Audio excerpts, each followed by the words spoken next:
से जहाँ से इलेक्ट्रिसिटी का डिस्ट्रीब्यूशन होता है। किसी भी सोसाइटी में, किसी भी लोकेलिटी में या किसी भी कॉलोनी में जहाँ पर इलेक्ट्रिसिटी का डिस्ट्रीब्यूशन होता है, तो वहाँ पर काफ़ी बड़ा एक ट्रांसफार्मर लगा रहता है। तो ये कहते हैं कि इस कॉलोनी का या इस एरिया का ये ट्रांसफार्मर है। तो इस तरह से हम ये कहते हैं कि भई ये जो है ट्रांसफार्मर जो है वो काम करता है इलेक्ट्रिसिटी को डिस्ट्रीब्यूट करने का। हालाँकि ट्रांसफार्मर का एक काम और होता है, एक वर्किंग और होती है वोल्टेज को कम या ज़्यादा करने की। लेकिन मैं एक एग्ज़ाम्पल के तौर पर ये बता रहा हूँ कि ट्रांसफार्मर का काम है इलेक्ट्रिसिटी को डिस्ट्रीब्यूट करने का। तो ट्रांसफार्मर के आस-पास वाला जो एरिया है, वहाँ पर इलेक्ट्रिसिटी को महसूस किया जा सकता है। तो the area where the impact of electricity या where the impact of electric current can be experienced is known as electric field.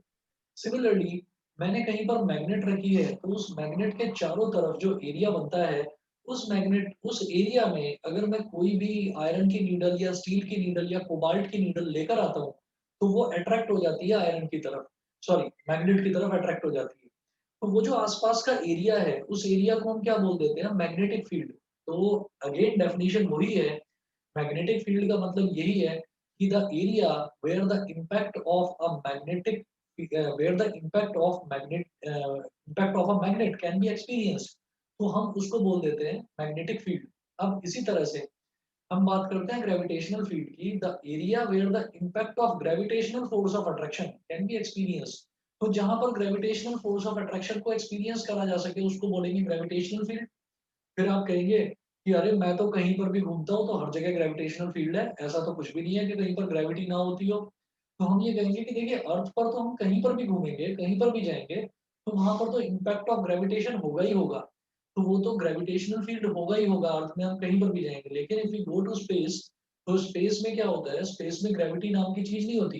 तो आपने सुना होगा स्पेस शिप्स में, आपने देखा भी होगा, वीडियोज़ भी देखे होंगे कुछ ऐसे कि वहाँ पर आपने अगर पेन रखा है तो पेन वो हवा में ही रह गया।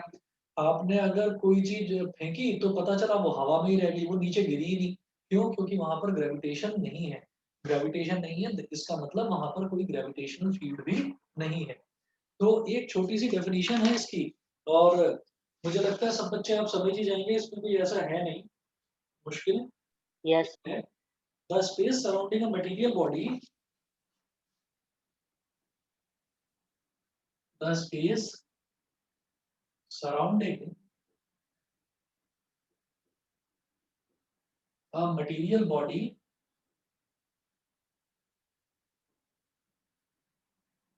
the space surrounding a material body within which its within which its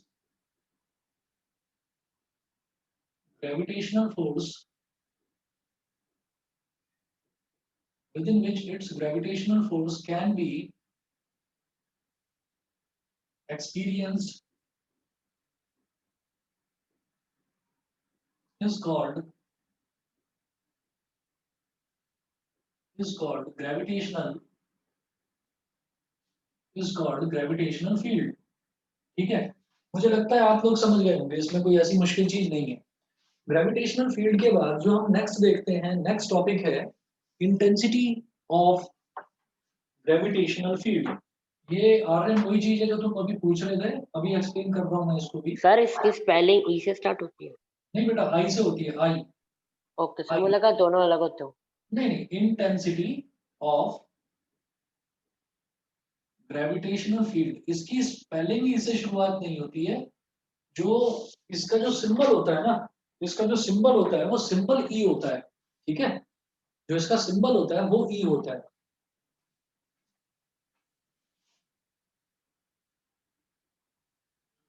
तो intensity of gravitational field, intensity of gravitational field क्या है कि देखो इतना मैं जानता हूँ कि अगर मान लीजिए हम ये देखते हैं कि हमने देखा कि विद ऑल्टीट्यूड के जैसे जैसे हम अर्थ की सरफेस से थोड़ा थोड़ा ऊपर उठते हैं, तो जैसे हम अर्थ की सरफेस से ऊपर उठना शुरू होते हैं तो क्या होता है कि जो हमारा ग्रेविटेशन है, जो स्मॉल जी की वैल्यू है, एक्सेलरेशन ड्यू टू ग्रेविटी है, वो चेंज होती चली जाती है। इसका मतलब जो फोर्स है वो भी चेंज होता चला जाता है। तो ये हमने देखा। ऐसे ही जब हम डेप्थ पर जाते हैं तब भी वो चेंज होता जाता है। तो स्मॉल जी की वैल्यू चेंज होती है। स्मॉल जी की वैल्यू चेंज होगी तो बेटा फोर्स की वैल्यू चेंज होगी। तो हम ये कहते हैं कि ग्रेविटेशनल फील्ड की वैल्यू भी अलग-अलग पॉइंट्स पर अलग-अलग होगी, वो चेंज होगी। तो अगर कहीं पर ग्रेविटेशनल फील्ड की वैल्यू बहुत ज़्यादा है तो हम बोलेंगे इंटेंसिटी ज़्यादा है। कहीं पर अगर वैल्यू बहुत कम है तो हम बोलेंगे इंटेंसिटी कम है। ठीक है? तो ये तो समझने वाली चीज़ हो गई। इसकी प्रॉपर डेफिनिशन क्या है? वो देखिएगा। Intensity of gravitational field, it is the force experienced by a unit mass. It is the force experienced. It is the force experienced by a unit mass.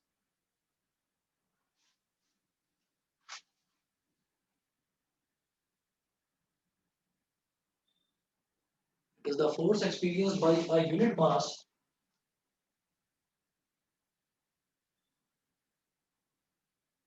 placed placed at a point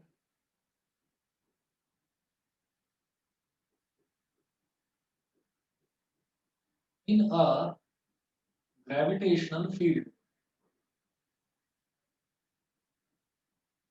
In a gravitational field. तो force experience by a unit mass, force experience by a unit mass का मतलब क्या है? हम ये कहते हैं कि अगर मान लीजिए किसी एक कोई एक मास है, कोई एक मास है small M, force experienced by a mass of M kilogram is equal to F. हमने ये कहा कि अगर कोई मास है जिसका कि कोई एक मास है जिसका मास है, कोई एक मास है एम किलोग्राम का, तो अगर उस पर फोर्स लग रही है एफ, अगर उस पर फोर्स लगती है एफ, तो हम ये बोलेंगे कि 1 किलोग्राम यानी कि यूनिट मास, 1 किलोग्राम को क्या बोल देंगे हम? Unit mass, unit is for one. तो हम ये कहेंगे कि force experience by a unit mass, unit mass के यहाँ पर मैं लिख रहा हूँ बेटा 1 किलोग्राम। तो क्या होता है कि यूनिटरी मेथड हमारा होता ही यूनिट के लिए कोई वैल्यू निकालने के लिए है।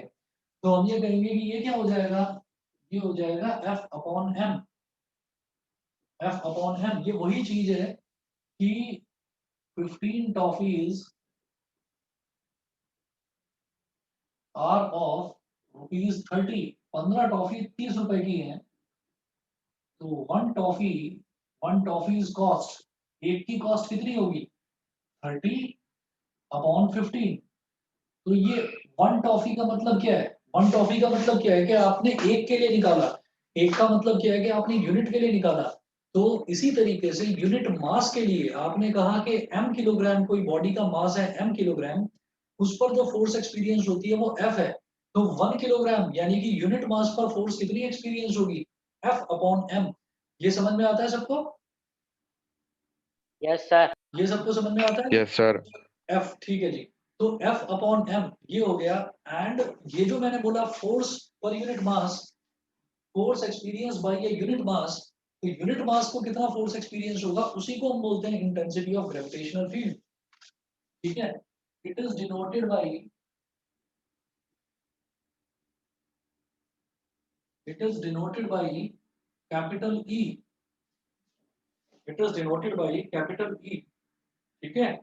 तो इसको बोल देते हैं हम capital E vector is equal to F vector upon M. क्यों? क्योंकि जो ग्रेविटेशनल फील्ड इंटेंसिटी होती है उसकी कोई डायरेक्शन तो होगी ना, कहाँ पर? Towards the centre of earth. तो इसलिए क्योंकि उसकी कोई डायरेक्शन होती है, इसलिए मैंने ऊपर जो है एरो का साइन बना दिया, यानी कि ये वेक्टर क्वांटिटी है।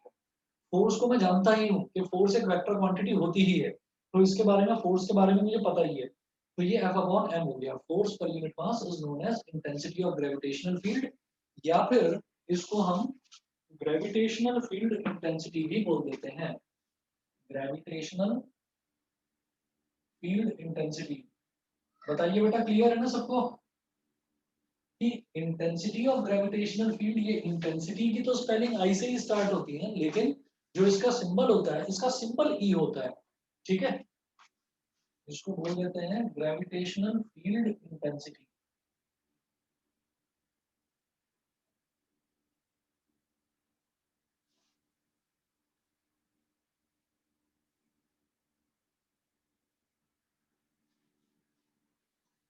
Gravitational field intensity. चलिए जी, एक ये हुआ। इसके बाद में नेक्स्ट टॉपिक देखते हैं। आपको मैंने अभी ग्रेविटेशन के नोट्स भेजे नहीं है ना?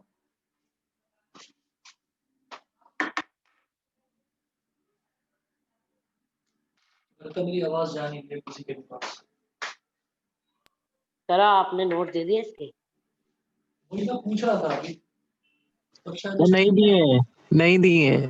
अच्छा नहीं दिए नहीं ना? दिए। चलो ठीक है, तो मैं भेज दूंगा। अब जरा देखिएगा कि हम ये कहेंगे कि इंटेंसिटी निकालने के लिए intensity of gravitational field due to a body, intensity of, दिखाई दे रहा है ऊपर का, intensity of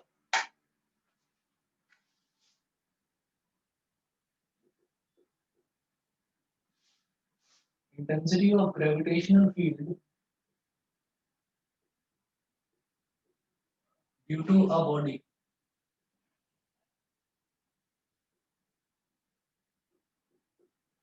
intensity of gravitational field due to a body, एक बॉडी की वजह से जो ग्रेविटेशनल फील्ड इंटेंसिटी है वो किस तरह से कैलकुलेट करी जा सकती है, तो हम ये देखते हैं। हमने यहाँ पर सबसे पहले हमने यहाँ पर अर्थ ले लिया, अर्थ का मास m है, ये इसका सेंटर हो गया। यहाँ से थोड़े से डिस्टेंस पर एक दूसरा मास है m, स्मॉल m, ये स्मॉल m है। अर्थ से थोड़े से डिस्टेंस पर एक दूसरा मास है स्मॉल m, और हमने ये कहा कि अर्थ इसको अपनी तरफ अट्रैक्ट करती है, अर्थ इसको अपनी तरफ अट्रैक्ट करेगी, और दोनों के बीच का जो डिस्टेंस है, दोनों के बीच का डिस्टेंस हमने ले लिया स्मॉल r। तो अर्थ जब इसको अपनी तरफ अट्रैक्ट कर रही है तो वो फोर्स कितनी है, फोर्स ऑफ अट्रैक्शन, वो है F, ठीक है। अच्छा, अब इसके बाद में हम ये कहेंगे कि इंटेंसिटी ऑफ ग्रेविटेशनल फील्ड, जब मैं इंटेंसिटी की बात करता हूँ, मैं लिख देता हूँ यहाँ पर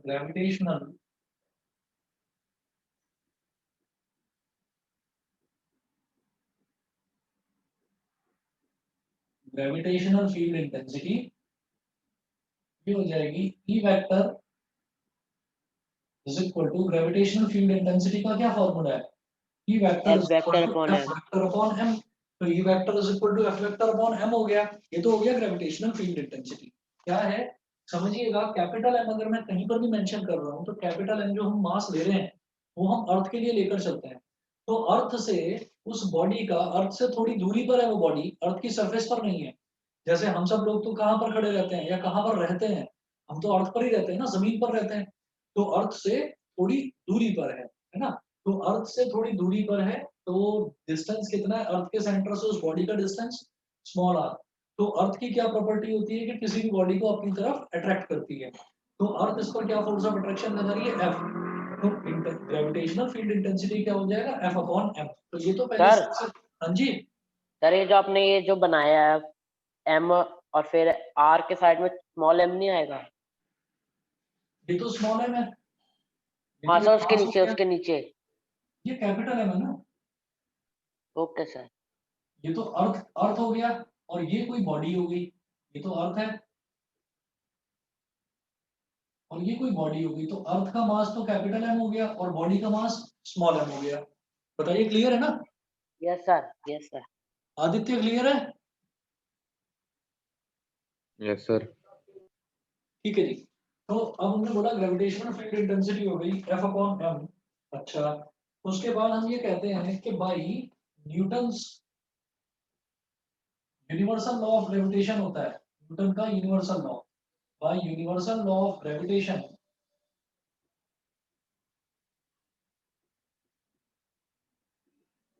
by universal law of gravitation F is equal to capital G capital M small m upon r square।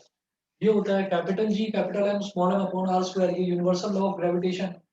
अब यहाँ से आप क्या कर सकते हैं, यहाँ से आप एक काम कर सकते हैं कि ये जो स्मॉल m है, इस स्मॉल m को नीचे ला सकते हैं। It implies that capital F upon small m को आप नीचे ले, इंटेंसिटी।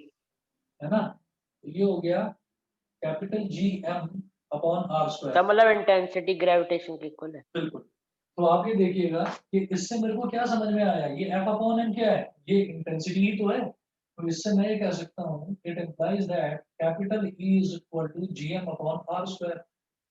बताइए जी, सबको क्लियर है इतना? Yes sir.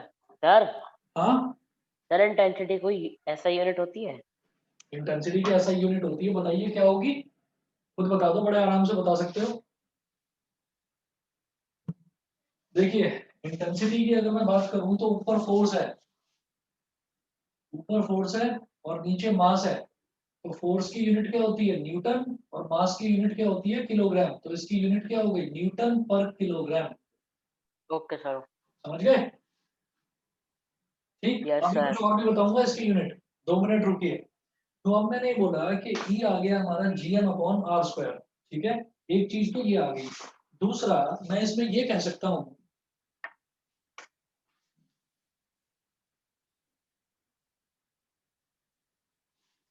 दूसरा हम ये कह सकते हैं कि अगर ये जो बॉडी है, अगर ये फ्रीली फॉल करे, अगर ये इसको फ्री छोड़ दिया जाए, इसको टोटली फ्री छोड़ दिया जाए, तो फिर इसको जो फोर्स ऑफ अट्रैक्शन लगेगा वो क्या लगेगा, फोर्स ऑफ अट्रैक्शन वो लगेगा F is equal to M A Newton's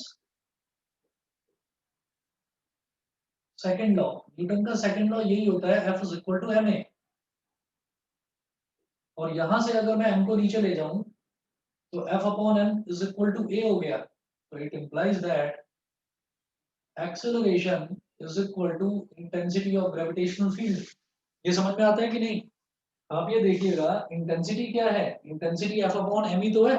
और अगर बॉडी को फ्री छोड़ दिया जाए, अगर बॉडी फ्री हो बिल्कुल टोटली, कि जहां चाहे वहां मूव कर सकती है, तो बॉडी इस अर्थ की तरफ पर, अर्थ की तरफ अट्रैक्ट होगी कितने फोर्स से, F is equal to ma। ठीक है, जहां पर m क्या है, मास ऑफ बॉडी, और a क्या है, acceleration with which it is getting pulled towards earth. तो एक्सेलरेशन क्या हो गया, by Newton second law of motion, ये तो हमने पढ़ रखा है ना, F is equal to ma। तो ए क्या हो जाएगा, एफ अपॉन एम, और एफ अपॉन एम क्या है, इंटेंसिटी। तो intensity is equal to acceleration हो गया। समझ गए? समझ गए? Yes Anushka sir. बताइए, हर्ष। सर एक बार आप बता दोगे कैसे इक्वल हो? भाई देखिए, एक बात देखो कि जब न्यूटन का सेकंड लॉ ऑफ मोशन है, न्यूटन का सेकंड लॉ ऑफ मोशन क्या होता है, force is equal to mass into acceleration. तो F is equal to M A. तो एम को नीचे ले आओ, तो F upon M okay sir. Yes acceleration, sir आ गया है समझ। ना। तो ये दोनों इक्वल हो गए। तो हम ये कहेंगे, जो अभी अभी मैंने आपको बताया कि इंटेंसिटी की यूनिट न्यूटन पर किलोग्राम है, जब इंटेंसिटी एक्सेलरेशन की इक्वल है तो इसकी यूनिट तो मीटर पर सेकंड स्क्वायर हो गई। बोलो, समझ गए? Yes sir. ठीक। तो हम इसकी यूनिट मीटर पर सेकंड स्क्वायर भी बोल सकते हैं। और न्यूटन पर किलोग्राम कहाँ से आया था, न्यूटन क्या होता है, न्यूटन भी तो यही होता है, किलोग्राम मीटर पर सेकंड स्क्वायर। और अपॉन में केजी है, तो न्यूटन पर किलोग्राम, केजी से केजी कट गया, मीटर पर सेकंड स्क्वायर। तो याद रखिएगा, intensity of gravitation, intensity of gravitational field, इसकी जो यूनिट होती है वो भी एक्सेलरेशन वाली ही होती है, मीटर पर सेकंड स्क्वायर। ठीक है, अच्छा जी, मिलन क्लियर है बेटा?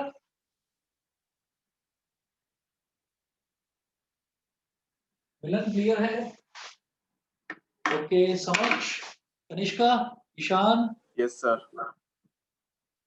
Yes sir. सर मतलब इंटेंसिटी की अलग अलग यूनिट है? हाँ बिल्कुल। एकांश क्लियर है? एकांश, ध्रुव यस सर क्लियर है। और दृष्टि। Yes, sir. Okay,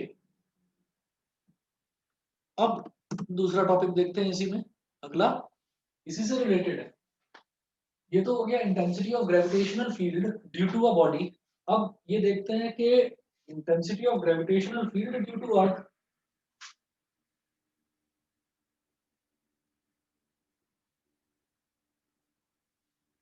intensity of gravitational field due to earth. तो अर्थ के रिस्पेक्ट में अगर देखा जाए तो क्या होगा इंटेंसिटी ऑफ ग्रेविटेशनल फील्ड, तो भी हम समझ सकते हैं क्या होगा। आप ये देखिएगा कि अगर अर्थ के रिस्पेक्ट में देखा जाए, अगर मैं अर्थ के रिस्पेक्ट में, ये तो हमने मास के रिस्पेक्ट में देखा, ठीक, इस मास स्मॉल एम के रिस्पेक्ट में, तो हमने ये कहा कि अगर अर्थ के रिस्पेक्ट में देखा जाए तो E is equal to F upon M, ठीक है। और universal law of gravitation,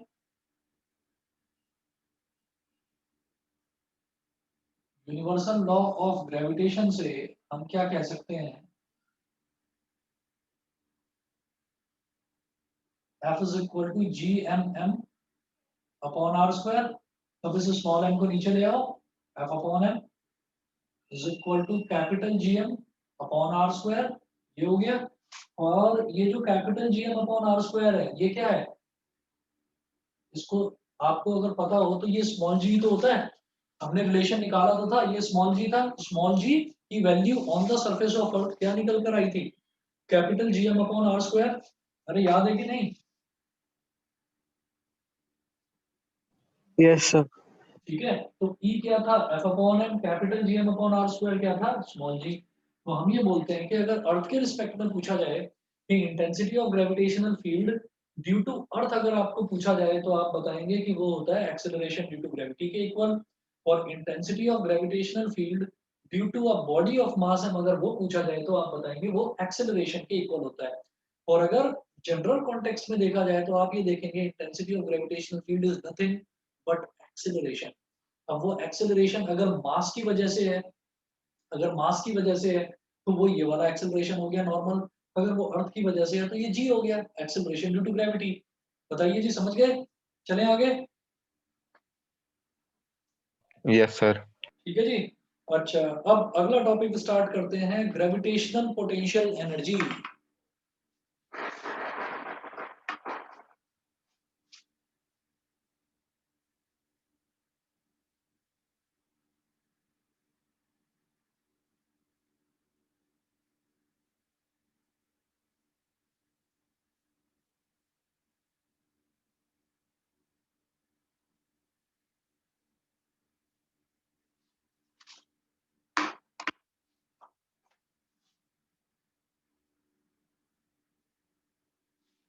gravitational potential energy next topic है।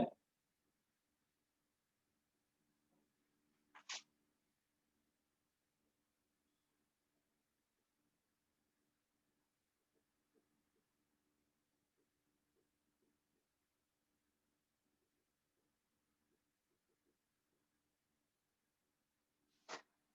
हम ये जानते हैं, हमने वर्क एनर्जी एंड पावर वाले चैप्टर में ये चीज करी थी कि जो पोटेंशियल एनर्जी होती है वो क्या होती है, it is the energy possessed by a body by virtue of its position.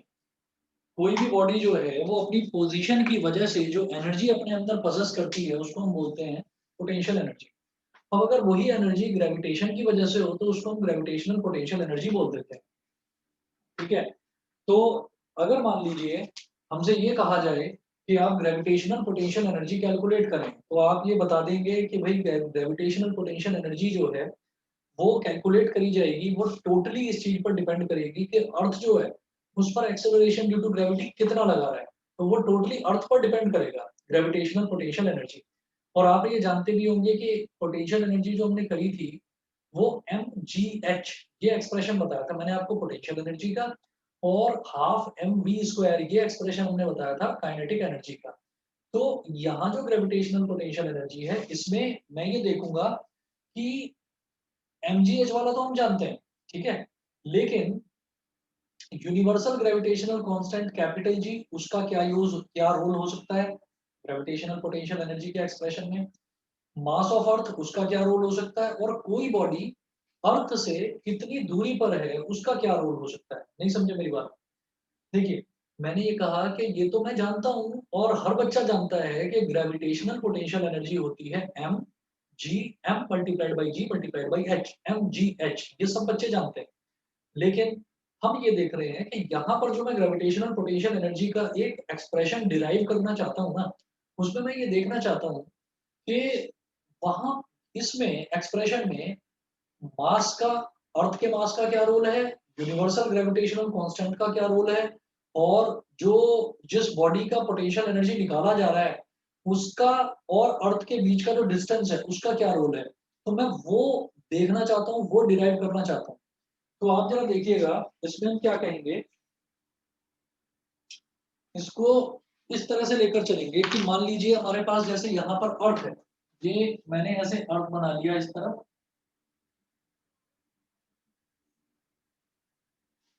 अर्थ है, और अर्थ का सेंटर ओ, ये हो गया अर्थ का रेडियस कैपिटल आर, ये कोई एक पोजीशन है,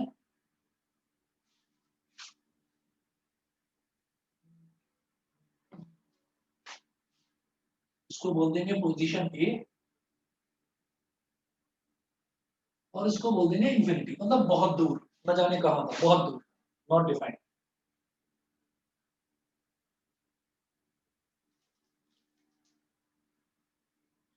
अब यहां पर मैंने कोई एक पॉइंट ले लिया पी, इस जगह पर कोई पॉइंट ले लिया पी, इस पॉइंट पी का डिस्टेंस अर्थ के सेंटर से कितना होगा, स्मॉल आर, अर्थ के सेंटर से इसका डिस्टेंस होगा स्मॉल आर, ए से लेकर बी तक, यहाँ मैंने बीच में एक पॉइंट ले लिया, ये डिस्टेंस है, बहुत छोटा सा मामूली सा डिस्टेंस है, dx, ठीक है। और जो ये सेंटर है वो इस सेंटर से लेकर, सेंटर ओ से लेकर और ए तक का जो डिस्टेंस है यह स्मॉल एक्स।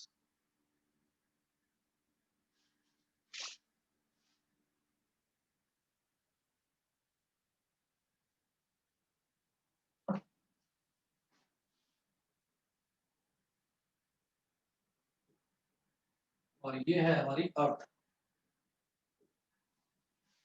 ठीक, अब इस डायग्राम को मैं आपको ढंग से समझाता हूँ, ध्यान से समझिएगा।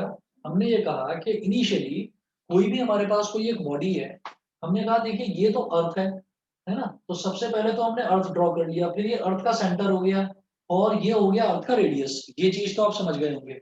फिर मैंने कहा कि कोई भी एक बॉडी है जिसको मैंने पॉइंट ए पर लोकेट कर रखा है, तो पॉइंट ए से लेकर और अर्थ के सेंटर तक का जो डिस्टेंस है वो हो गया स्मॉल एक्स, ठीक है।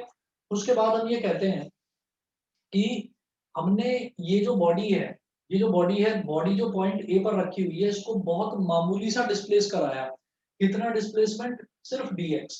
तो थोड़ा सा डिस्टेंस, थोड़ा सा डिस्प्लेस करवाने के लिए बॉडी को अगर मैं थोड़ा सा डिस्प्लेस कराता हूँ तो कितना वर्क करना पड़ेगा, उसमें कितना वर्क करना पड़ेगा हमें ये देखना है, तो वो हमारा वर्क डन हो जाएगा। अब हम ये कहेंगे कि जैसे वर्क डन की बात करी जाएगी यहाँ पर, तो वर्क डन की बात क्यों करी जा रही है, मैं तो ग्रेविटेशनल पोटेंशियल एनर्जी की बात कर रहा हूँ।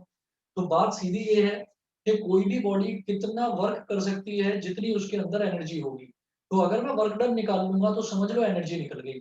वर्क डन की यूनिट भी जूल होती है और एनर्जी की यूनिट भी जूल होती है, तो मैं वर्क डन निकालूंगा, क्योंकि वर्क डन मैं बड़े आराम से निकाल सकता हूँ। उसका रीजन समझिएगा क्या है, कि मैं ना यूनिवर्सल लॉ ऑफ ग्रेविटेशन की हेल्प से ये जो अर्थ है ये इस बॉडी पर जो पॉइंट ए पर रखी हुई है, ये इस पर फोर्स कितना लगा रही है ये मैं बता सकता हूँ, क्योंकि फोर्स का मेरे पास फॉर्मूला है Gmm/r²।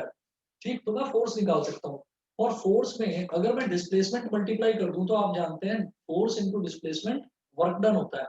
वर्क डन आ गया तो ऑटोमेटिकली मैं कह दूंगा कि this type of work done will be stored as potential energy in the body. ठीक, तो इसी चीज को आगे लेकर चलते हैं। हमने कहा इनिशियली बॉडी पॉइंट ए पर थी और हमने उस बॉडी को थोड़ा सा डिस्प्लेस कराया ए से बी तक। ठीक, तो आप ये देखिएगा मैं इस चीज को मेंशन करता हूँ। Suppose initially the body of mass m was placed at A and then it is displaced through a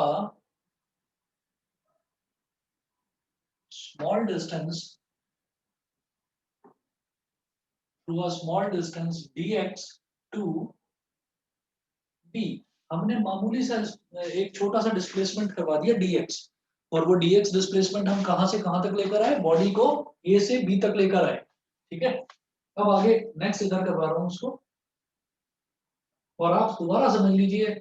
आपके दिमाग में, ज्यादातर बच्चों के दिमाग में ये आ रहा होगा कि ग्रेविटेशनल पोटेंशियल एनर्जी हम क्यों कर रहे हैं, ये तो हम पढ़ चुके हैं वर्क एनर्जी एंड पावर में। ग्रेविटेशनल पोटेंशियल एनर्जी का फॉर्मूला mgh होता है, वो मैं डिनाई नहीं कर रहा हूँ, वही होता है उसका फॉर्मूला। पर क्या है कि हम कैपिटल G कैपिटल M और अर्थ का जो रेडियस है, हम उसके टर्म्स में उसको कैलकुलेट करना चाहते हैं।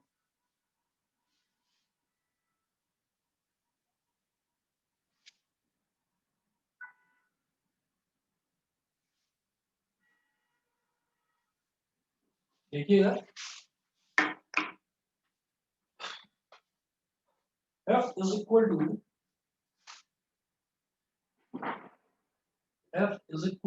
GMM upon R square. मैं बार बार मेंशन नहीं कर रहा हूँ कि भाई यूनिवर्सल लॉ ऑफ ग्रेविटेशन, ये तो हम जानते ही हैं। F is equal to GMM upon R square. ठीक है, इसके बाद में हम ये कहेंगे small amount of work done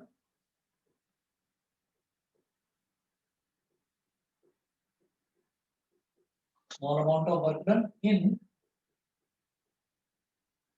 bringing the body from A to B। इसको DW बोल देंगे, DW is equal to F dx। तो DW is equal to F क्या है, GMM upon R square into dx। ये हो गया small amount of work done. अब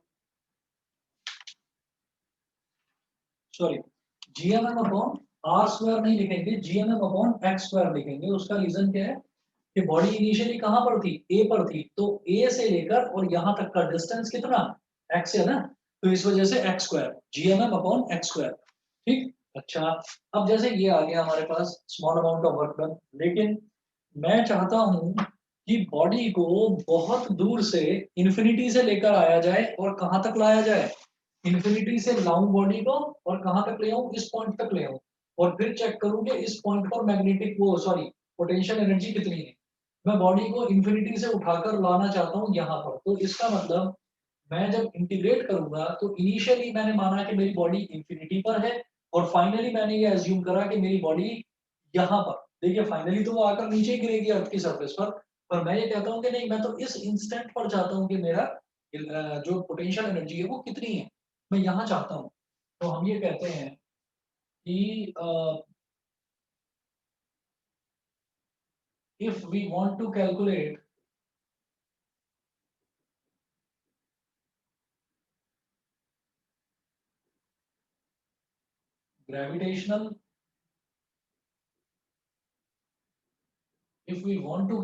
gravitational potential energy in bringing the body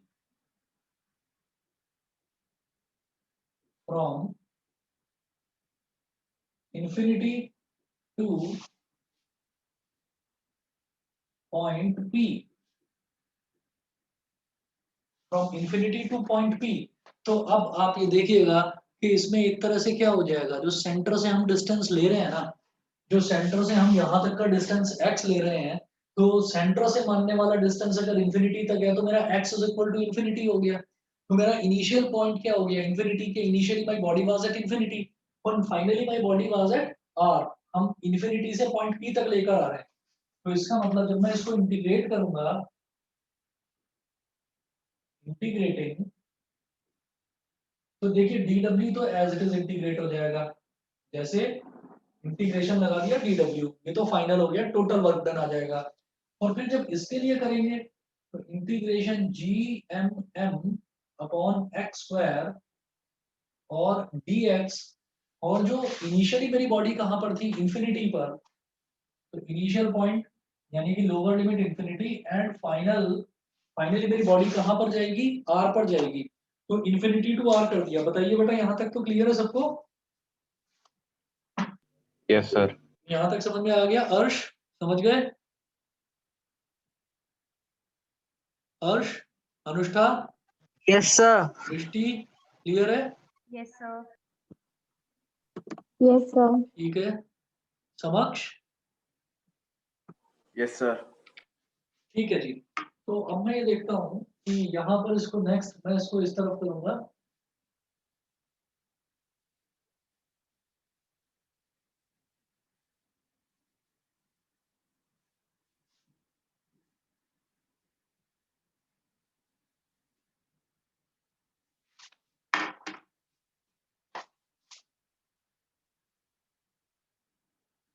तो जब मैं वर्क डन जो dw है, जब इसको इंटीग्रेट करूंगा तो ये हो जाएगा w और gmm अपॉन एक्स स्क्वायर। तो जैसे ये gmm है, इसको इस तरफ कर रहे हैं,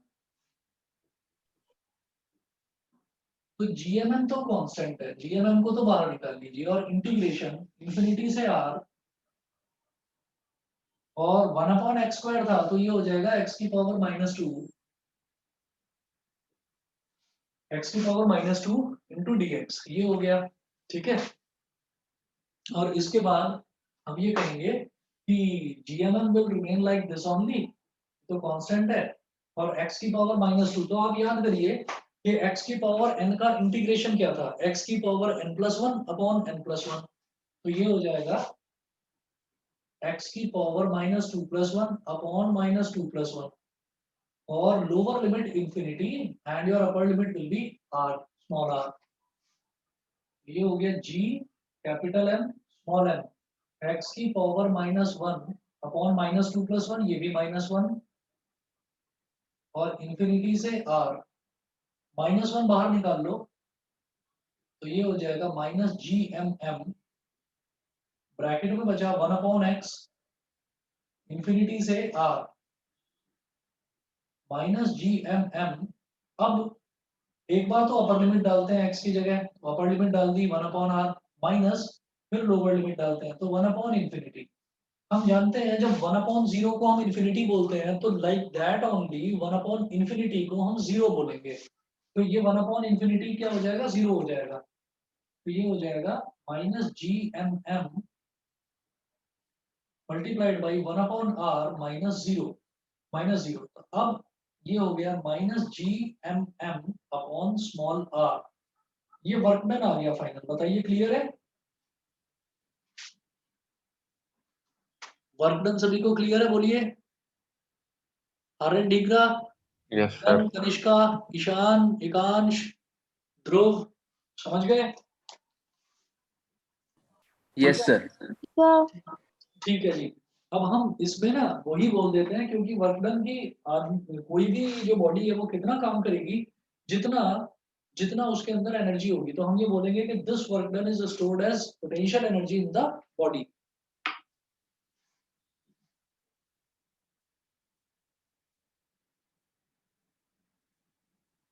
this work done is stored as potential energy in the body, और इसी को हम ग्रेविटेशनल पोटेंशियल एनर्जी बोल देते हैं।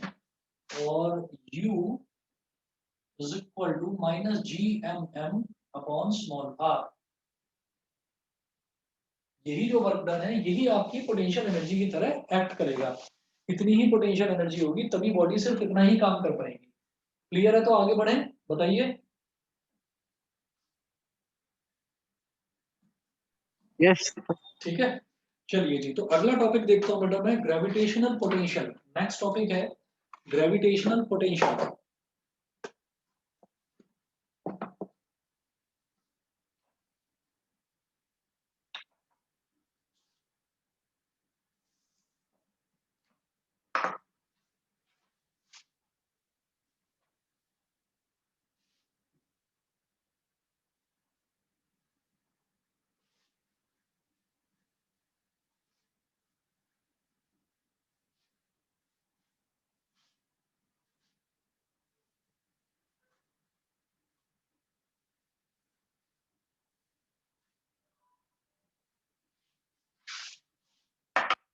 अब देखते हैं इसमें क्या है।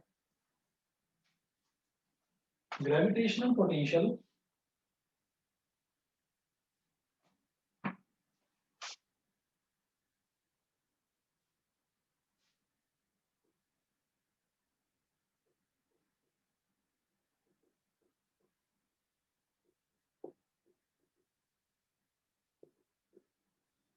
it is defined as gravitational potential energy. It is defined as gravitational potential energy per unit mass.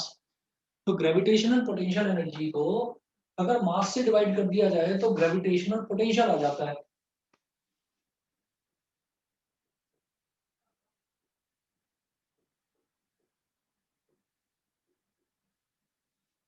It is defined as the gravitational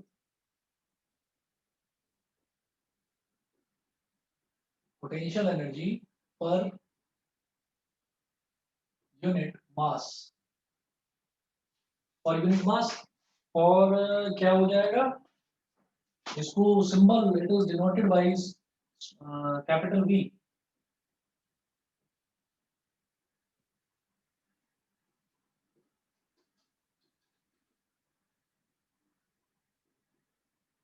या वर्क डन बोल दीजिए, W अपॉन M, एक ही तो बात है। वर्क डन हो या ग्रेविटेशनल पोटेंशियल एनर्जी हो, वैल्यू तो सेम आई है, minus G M M upon small R. ठीक, तो मैं इसको ये बोल सकता हूँ, therefore V is equal to W कितना आया था, minus G M M upon small are,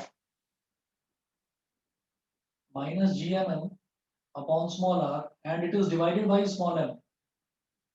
तो ऊपर तो देखो न्यूमरेटर अपॉन डिनोमिनेटर है, लेकिन नीचे सिर्फ एक वैल्यू है, तो m अपॉन 1 कर दो, सबसे नीचे वाला सबसे ऊपर वाले से मल्टीप्लाई होकर न्यूमरेटर में आ जाएगा। तो v क्या हो गया, minus G M M multiplied by 1, और डिनोमिनेटर में ये बीच वाले आपस में मल्टीप्लाई होकर डिनोमिनेटर में आ जाएंगे। तो m इंटू आर, m से m कट गया, तो v इज इक्वल टू हो गया minus G M upon are.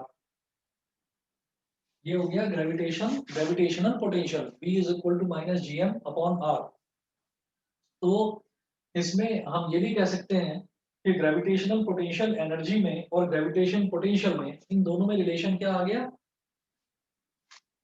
कि जैसे V is equal to W upon M बोला हमने, इसको हम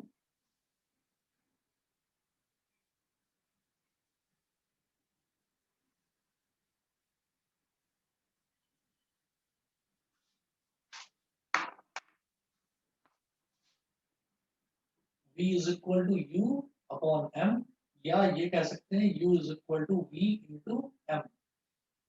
ये रिलेशन हो गया, relation between U and V. V is for gravitational potential and U is for gravitational potential energy. ये दोनों के बीच में रिलेशन हो गया। अच्छा जी, इसके बाद जो नेक्स्ट टॉपिक है, नेक्स्ट टॉपिक है बेटा escape velocity. Escape velocity, escape velocity क्या होती है कि कम से कम कितनी वेलोसिटी से, कम से कम कितनी वेलोसिटी से आप किसी ऑब्जेक्ट को प्रोजेक्ट कर सकते हैं। प्रोजेक्ट करने का मतलब क्या है कि आप उसको अर्थ से बाहर फेंक सकते हैं, अर्थ से बाहर भेज सकते हैं किसी भी बॉडी को। तो किसी भी बॉडी को जब आप अर्थ से बाहर भेजते हैं ना, जैसे कि सैटेलाइट हो गई, तो वो वेलोसिटी इतनी, कम से कम इतनी वेलोसिटी कि जहां कि हम उस वेलोसिटी से भेजें तो वो बॉडी अर्थ का जो ग्रेविटेशनल फील्ड है ना उसको क्रॉस कर जाए। जैसे अगर आप लोगों ने मिशन मंगल मूवी देखी होगी, तो मिशन मंगल मूवी में सारा का सारा जो मतलब जो सारी की सारी प्रॉब्लम थी वो यही थी कि उनके पास फंड्स नहीं थे, और वो मतलब जो उनका प्रोजेक्ट था, उनके प्रोजेक्ट को बार बार जो नासा का प्रोजेक्ट था, सॉरी इसरो का प्रोजेक्ट था, उसको बार बार नासा का जो चीफ आया था वो उसको बार बार टेक ऑफ करने की कोशिश कर रहा था, और उसके पास फंड्स भी थे, जबकि इसरो वाले जो थे इनके पास फंड्स नहीं थे। तो उनको ये बोला गया कि आप जो है अपनी बॉडी को हल्का रखिए, जो आपका जो भी आप सैटेलाइट भेजेंगे उसकी बॉडी को आप हल्का रखिए, आपका फ्यूल कुछ ऐसा होना चाहिए कि वो एस्केप वेलोसिटी प्रोवाइड करा सके। तो आपने अगर वो मूवी ध्यान से देखी हो तो उसमें एस्केप वेलोसिटी वर्ड का बार-बार यूज़ करा गया था। तो वो एस्केप वेलोसिटी यही होती है कि जब हम किसी भी बॉडी को, जब हम किसी भी सैटेलाइट को, आप ये देखिएगा कि सैटेलाइट जब यहाँ से ऊपर चली जाती है तो ऐसा क्या होता है कि वो ऊपर चिपकी रह जाती है। हम ये कहते हैं भाई वहाँ पर ग्रेविटेशनल फोर्स ऑफ अट्रैक्शन जो है वो खत्म हो गई, और ग्रेविटेशनल फोर्स ऑफ अट्रैक्शन अगर खत्म हो गई तो वो बॉडी जहाँ पर है वो वहीं पहुँच गई, वो वहीं पर रहेगी फिर हमेशा, ठीक है? अनटिल एंड अनलेस कोई जबरदस्ती उसको उठाकर अर्थ के ग्रेविटेशनल फील्ड में लेकर आए तो फिर तो वो अर्थ उसको अट्रैक्ट करेगी ऐसा कि वो सीधा का सीधे वो सैटेलाइट आकर जमीन पर ही गिरेगी, ठीक है ना? तो एस्केप वेलोसिटी एक वो मिनिमम वेलोसिटी होती है कि आप कम से कम इतनी वेलोसिटी से अगर किसी भी ऑब्जेक्ट को अर्थ के बाहर भेज दें तो फिर वो कभी वापस नहीं आएगा, ठीक है? ये आपने ज़ीरो मूवी में भी देखा होगा। ज़ीरो मूवी में वो जो होता है वो होता है बौना, बउआ सिंह, वो एस्केप छोटा वेलोसिटी से, शाहरुख खान। हाँ, वो छोटा शाहरुख खान, वो एस्केप वेलोसिटी से ऊपर चला जाता है और फिर पता नहीं किसी और प्लैनेट पे जाकर गिरता है। वो लास्ट में दिखाया था, बिल्कुल लास्ट का जो सीन था, ठीक है? और उसमें भी दिखाते हैं पता नहीं 300 या 400 साल बाद, क्योंकि वहाँ पर टाइम कुछ अलग चलता है और यहाँ पर टाइम कुछ अलग चलता है, वो किसी और प्लैनेट पर पहुँच जाता है। तो वो चीज़ है, एस्केप वेलोसिटी ये है कि भई हम अर्थ के ग्रेविटेशनल फील्ड से बाहर भेज दें अगर किसी बॉडी को, ठीक? तो ये वाला टॉपिक बेटा नेक्स्ट क्लास में करता हूँ। आज के लिए यहाँ तक मैंने करा दिया, ग्रेविटेशनल पोटेंशियल तक। मैं आपको सर नोट्स ये भेज दूँगा। इंटेंसिटी के वो होता है रिलेटेड, क्या कह रहे हैं? इंटेंसिटी के सिमिलर होता है। नहीं, इंटेंसिटी से तो बिल्कुल अलग है ना ये। इंटेंसिटी क्या होता है? इंटेंसिटी तो होता है फोर्स अपॉन मास। अच्छा सर, ये मतलब अपनी ग्रेविटेशन फील्ड से बाहर जाना, एस्केप वेलोसिटी। हाँ, एस्केप वेलोसिटी ये है कि अर्थ के ग्रेविटेशनल फील्ड से बाहर जाने के लिए जो वेलोसिटी चाहिए, that is known as escape velocity. Escape का मतलब क्या होता है? गायब हो जाना। तो अर्थ से यस गायब सर। हो जाने के लिए हमको वेलोसिटी कितनी चाहिए, ठीक है? Okay sir. चलिए जी बेटा, फिर आगे का नेक्स्ट क्लास में कराता हूँ और यहाँ पोटेंशियल तक के नोट्स आपको भेज दूंगा मैं, ठीक है? Thank you sir. चलिए जी, ओके।